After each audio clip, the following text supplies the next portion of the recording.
মর্যাদা বৃদ্ধি পায়, তাই না? মর্যাদা বৃদ্ধি করতে হলে কি করতে হয়?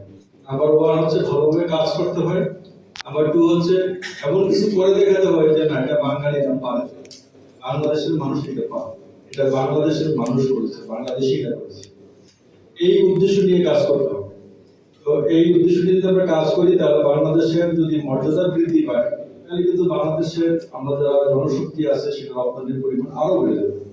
আমরা মাশাআল্লাহ কিন্তু অনেক জনশক্তি আছে বাংলাদেশের, যে জনশক্তি দেশের বাইরে আছে, যে সবাইকে একবারে নিয়ে আসছে এই দেশে, তাহলে কিন্তু আমাদের থাকা কষ্ট হয়ে যাবে। প্রায় 2 কোটির মতো মানুষ দেশের বাইরে আছে।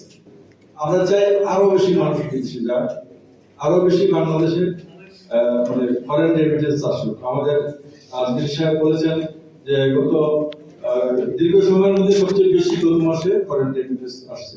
এটা খুবই সত্য কথা। আপনারা যদি ব্যাপার পত্রিকা পড়ে থাকেন, আপনারা খেয়াল করে থাকবেন, নিউজটা এসছে। আমরা